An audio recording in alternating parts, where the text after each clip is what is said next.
A princess from the planet Tamaran. She escaped and fled to Earth, where she became a professional model and member of the Teen Titans. She is Corianders, better known as Starfire. I am the Markman, and today we're going to unbox and review McFarlane's DC Multiverse Collector Edition of Starfire. So are you ready? Then welcome to the Markverse. Sewing. It appears to be a straightforward process.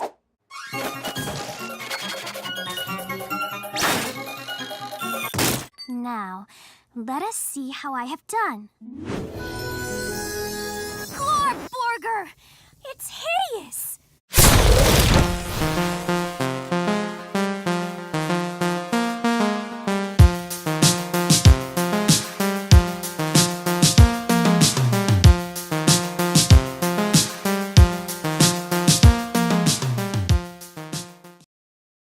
Since I'm collecting the members of the Teen Titans, Starfire is an important figure for me to have, and I know many were excited as well when they heard McFarlane was doing her figure. As a matter of fact, many shops are already sold out, showing she has many fans. Comparing the figure from her DC Rebirth comic design, the first thing I noticed is her skin color is correct. Then for her costume, sometimes she wears gloves that partially cover her hands, and her boots, leading to her thigh, have pointed ends.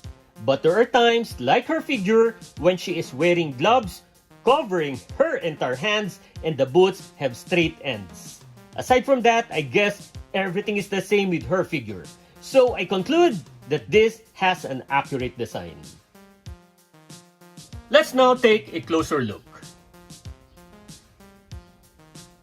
As expected, she has green eyes. Her facial sculpt is good. And she has this long red hair that becomes orange at the lower part, but the orange finishing is bad because it should look like a fire, but here it's dull. This is bendable. But you know, the usual problem when the hair touches the back of the figure is the articulation when they look up. As expected, when it touches the back, it causes the problem.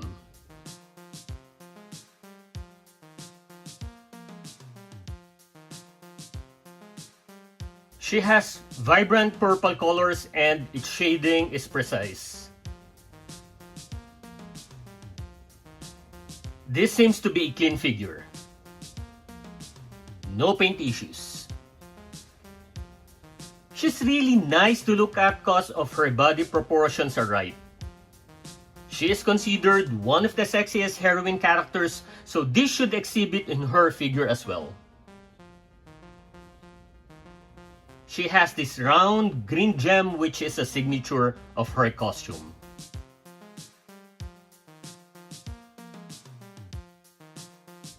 There seems to be a rough portion here. I don't know what this is. Oh, it says UKCA. My guess is this is a quality assurance seal, but UK? McFarlane is based in the US and its manufacturing plant, as far as I know, is also in the US. Regardless, they should not put marks here. It is degrading the figure. First time I saw McFarlane do this.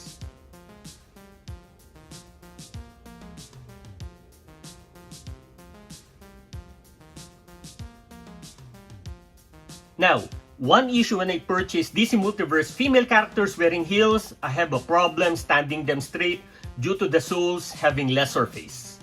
Starfire is no different, especially the weight of her hair is pulling her back.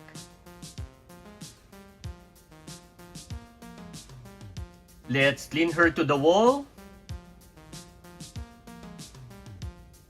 I like the symmetry and shape of her body. It's perfect. She is a tall heroine, she's 6'4" in the comics, so the scaling is precise as well. Let's now measure her. She is 7 inches, as her figure should be. Then her articulation, starting with the head, down, up. As expected, there's an issue tilting her head back.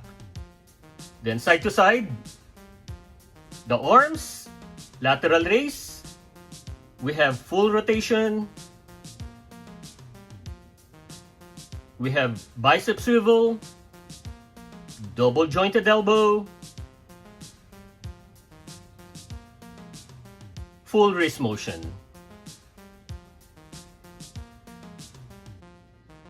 We have articulation on the upper torso, so we can move it side to side and forward and back. We have hip swivel. Then for the legs, sideways, then forward, back.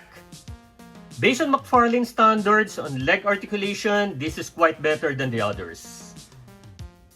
We don't have thigh swivel as expected, double jointed knee, full ankle motion with toe articulation.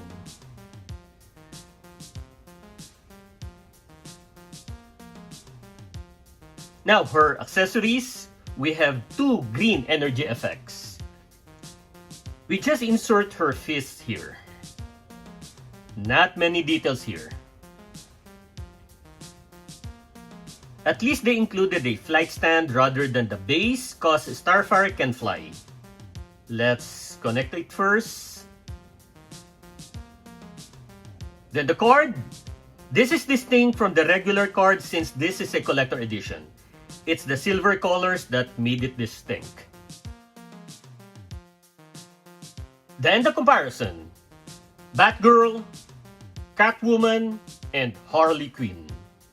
Then some members of the Teen Titans, Wonder Girl Donna Troy, Raven, and her sweetheart, Nightwing. Lastly, Aqualad, Beast Boy, who is 5'8" in the comics but has the same height as Starfire. Aside from articulation, scaling is another issue of McFarlane. Then Speedy or Arsenal or Red Arrow. And these are some of my Teen Titan members. Due to the space, I did not put Static, Cyborg, and Blue Beetle anymore. I was looking forward to getting Starfire because of the Teen Titans. I was hoping she was an attractive figure and it reached my expectations. This is an aesthetically good figure. Aside from that, the articulation is also better than the other DC Multiverse figures. For the accessories, the energy effects, it's just okay. But since she has a flight stand, this became above mediocrity for me. I appreciated this figure, especially when looking at it for a longer duration. So, if you like this video, click the thumbs up button, subscribe to my channel, and don't forget to push that notification button since I publish new videos every week. Again, I am the Markman. Thank you for visiting the Markverse, and always remember to pay it forward with kindness.